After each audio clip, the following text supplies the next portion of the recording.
Hey everybody, welcome to the GMG review. Today we're taking a look at Kill Team 2024, the Nemesis Claw data cards. This is our only Power-Armour Kill Team in the entire first wave of Kill Team card decks, and available sort of like to buy current sort of like of the retro Kill Teams, and is maybe one of my favorites because it's the Night Lords, and the Night Lords are, you know, my favorite Chaos Space Marines because they're the great cynics of the galaxy. They're the ones that get the joke that the Imperium is just a rotting husk and that even Abaddon is a complete moron for thinking that, yeah, 13th time's a charm.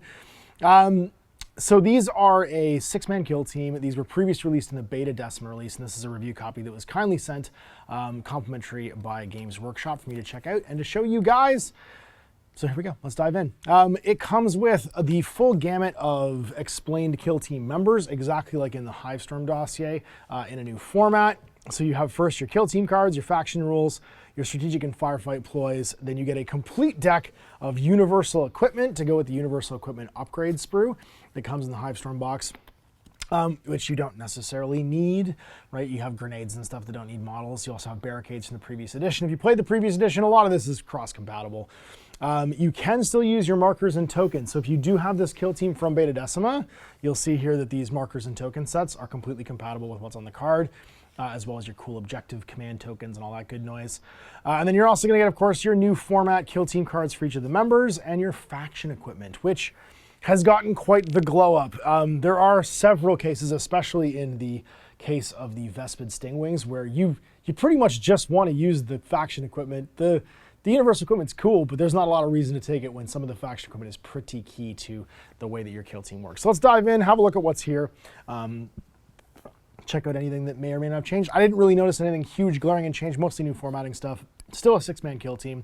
If you are playing with the new approved ops card pack, so if you're not playing just core, the preliminary ops out of the mission book and the core book, or joint operations, which is the solo and co-op format, then you'll need to know your archetype, which is infiltration and seek and destroy. Your predators from Predator in giant power armor, they're 8 feet tall. So you get a Nemesis Claw Visionary, because you have the Curse of Curs, you can see the future, with either a bow pistol and power fist, power maul or power weapon, or a plasma pistol and the Stroman Chainblade.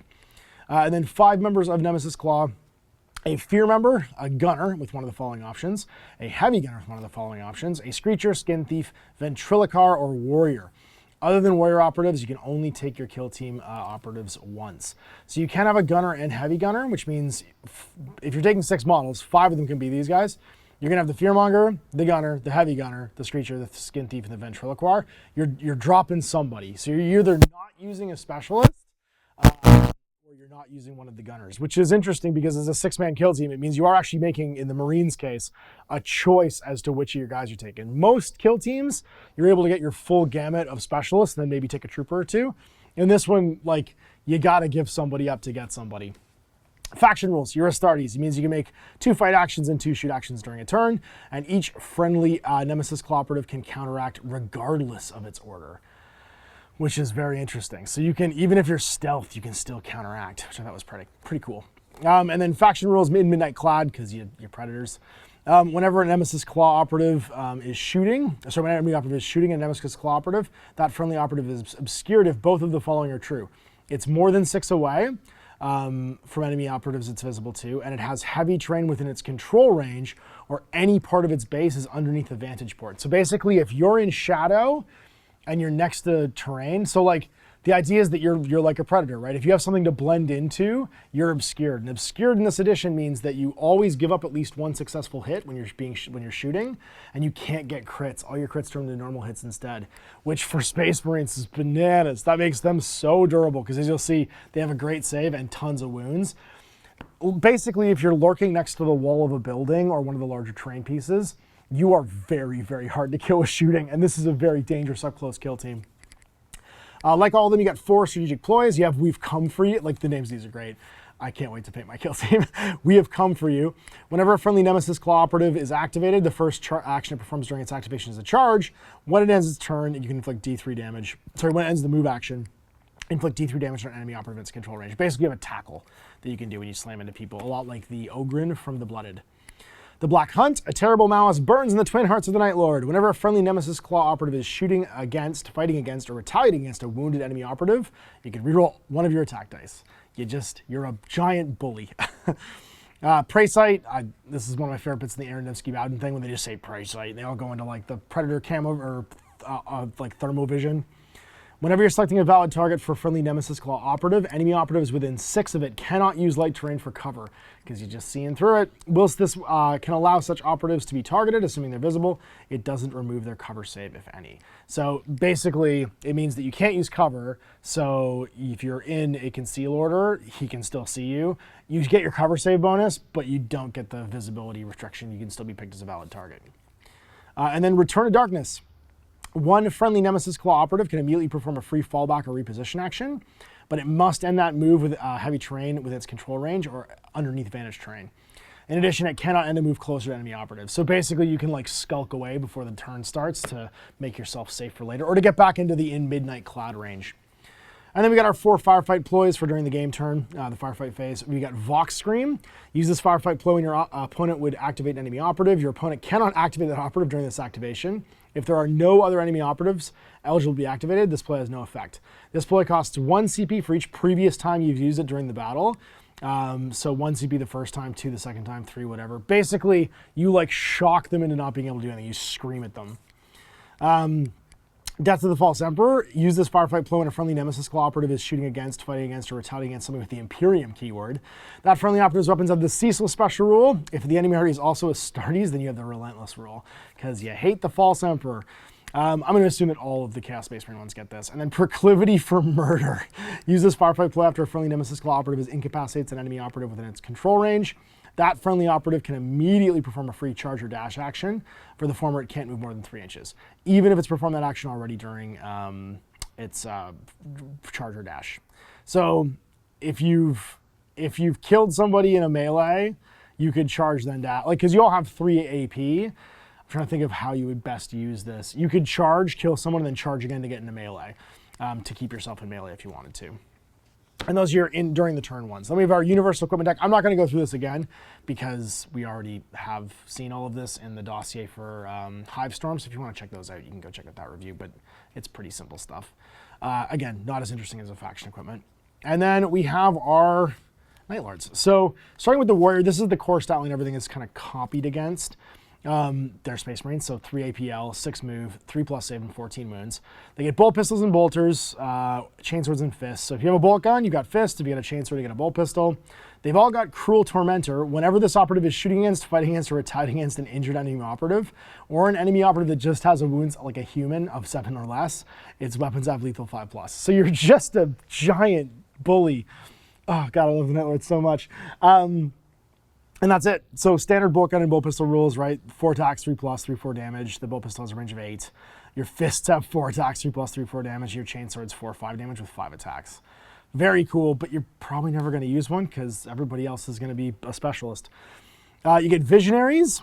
So he's got 3 APL and an extra wound, just like normal Space Marines, sort of like in all the character models typically. He can be armed with, as I said, a bunch of different things. So a bolt pistol and then either a power fist, power maul, or power weapon. The rules here are pretty much the same. Power mauls have shock now though, where if you inflict damage on somebody, you get to immediately cancel a attack dice on the other side. So it's like basically your hit does a block as well. Then you've also got brutal in the power fist, which means you can only be blocked by crits, and lethal 5+ in the power weapon. The Stroman Chainblade, it's basically a chainsword with rending. So like one of your hits becomes a crit if you get a crit. And then the bolt pistol and plasma pistol are pretty standard. You can up the plasma pistol to have lethal 5+ and hot if you want to overcharge it. The Fearmonger has he has a couple special abilities to the other side. I forgot to flip him. He's psychic because he can see the future. He has prescience. In the ready step of each strategy phase, you gain D3 prescience points. You can spend your prescience points in the firefight phase as follows. You cannot use these following rules more than once per turn. Either foreboding, whether it's your turn to activate a friendly operative, you can spend 1 of your prescience points to skip that activation. So like you can sit there and have a pass basically for a prescience point, which for a 6-man team is pretty cool. Or portent, whenever an attack dice inflicts normal damage on this operative, you can spend a prescience point to ignore the damage, making him very survivable, especially considering with In Midnight Clad, you're going to be obscured all the time and you're mostly taking normal damage when you're being shot at. You can't use your prescience points once this guy's dead. And then premonition, spend an AP to basically gain a prescience point. Spend one of your prescience points, sorry, a prescience point to get a CP instead. You can like see the future slightly. And we got our Fearmonger. So that was the leader you have to take, and the Warrior Troopers. The Fearmonger, also 14 wounds, so same core stat line. He's got his scope bolt pistol, which you can do short range or long range. Long range, the damage doesn't have lethal 5+. So short range, lethal 5+. Long range, you can just shoot like a bolter. You get a Terror Chem Vial, 6-inch range, blast 2, devastating 3, limited 1, saturate, and Terror Chem. In the resolve attack dice step, if you inflict damage with any critical successes, this operative, the operative this weapon is being used against gains one of your Terror Chem tokens.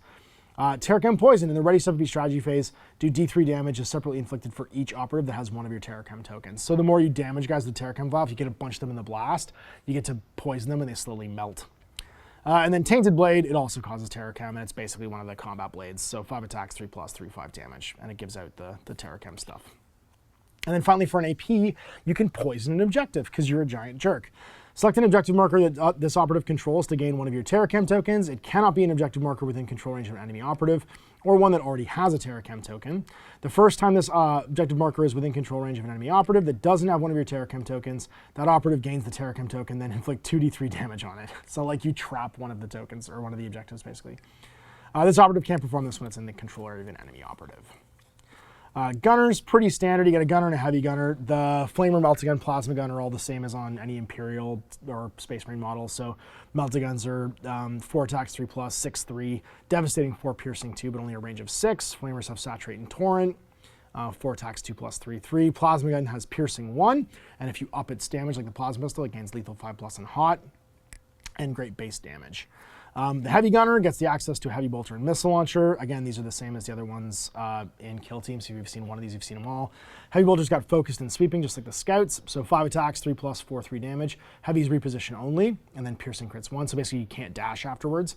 And then Heavy Bolter has Sweeping, 4 attacks, 3+, 4/5 damage, and you get Torrent 1. So you get slightly reduced shot count, but you get to spread it around between 2 models within one of each other, or all the models within one of each other. And then Missile Launcher has Frag and Crack Grenade, so blast 2 on the frag, 4 attacks, 3+, 3/5 damage, and you can only reposition. And then Crack is 4 attacks, 3+, 5/7, and piercing 1. And you can also punch. You got your Screamer. Your Screamer is going to be one of the last specialists, so Lightning Claws, 5 attacks, 3+, 4/5, and Ceaseless with lethal 5+. This guy's a terrifying melee monster. He's a Screecher, so whenever an enemy operative within 3 of this operative shooting, fighting, or retaliating, your opponent can reroll their attack dice. Or sorry, cannot reroll their attack dice. So like, no using Ceaseless, no using Balance, no using anything, because you're just being screamed at. Can't concentrate. And then Appetite for Cruelty. Whenever this operative is fighting against a wounded enemy operative, the operative's Lightning Claws have a lethal 4+ special rule. So you're just another big bully again. And then Skin Thief. This guy's, wearing people's skin. That's what you do. He's got a bolt pistol and the Nostrum Chain Blade, so the same, I think, base, like it's got 1 extra damage on the crits, but it's the same kind of attack as the one that the boss gets. 5 attacks, 3+, 4/6, and rending. And then he's got Flay Them Alive.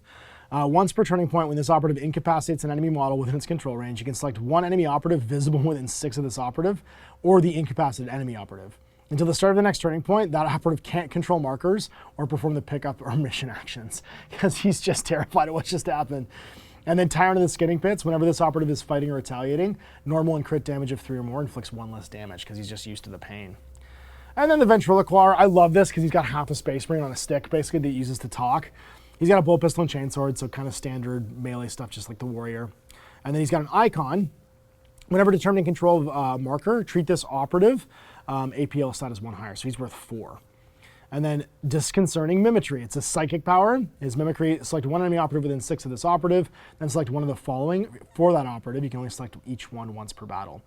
So either until its end of its next activation, it's -1 APL. You can change its order if you want, or perform a free dash action with it and specify the location of your opponent to move it.